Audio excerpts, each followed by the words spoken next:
झारखंड में लगभग पिछले 4 साल से निकाय चुनाव लंबित है। ट्रिपल टेस्ट नहीं हो पाने की वजह से ये चुनाव लंबित है।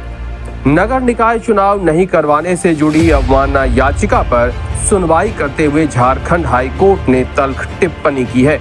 4 साल तक चुनाव नहीं करवाने को लोकतंत्र की हत्या जैसा बताते हुए हाई कोर्ट ने राज्य सरकार को 2 हफ्ते में फैसला लेने का निर्देश दिया है।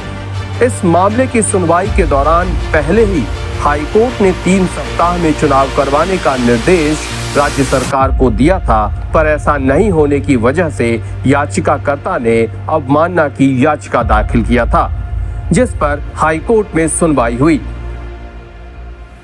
रांची नगर निगम चुनाव नहीं कराए जाने को लेकर रोशनी खलखो के द्वारा झारखंड उच्च न्यायालय के समक्ष एक याचिका दायर की गई थी, जिस पर माननीय न्यायालय का फैसला जनवरी 2024 में ही आ गया था और 3 सप्ताह के भीतर चुनाव कराए जाने से संबंधित तैयारियों के विषय में निर्णय लेने को कहा गया था।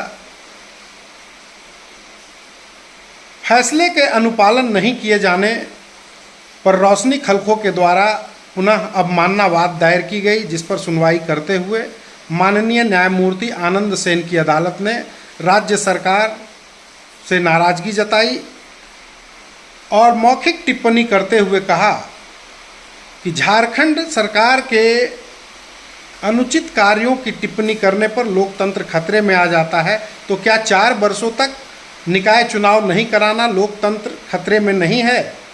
2 सप्ताह का समय देते हुए माननीय न्यायालय ने कहा है कि 2 सप्ताह के भीतर चुनाव से संबंधित निर्णय के विषय में बताएं और इस मामले की सुनवाई 2 सप्ताह के बाद की जाएगी।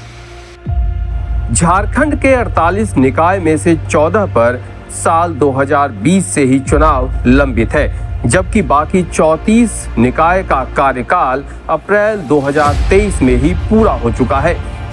इन निकायों में चुनाव नहीं करा पाने की असल वजह ट्रिपल टेस्ट का नहीं हो पाना है। ट्रिपल टेस्ट के जरिए ही ओबीसी का आरक्षण सुनिश्चित होना है। राज्य सरकार ने इसके लिए ओबीसी आयोग के अध्यक्ष की नियुक्ति भी किया है। ओबीसी आयोग ने इसके लिए राज्य सरकार को सभी जिले के डीसी के माध्यम से ट्रिपल टेस्ट करवाने का आग्रह भी किया है।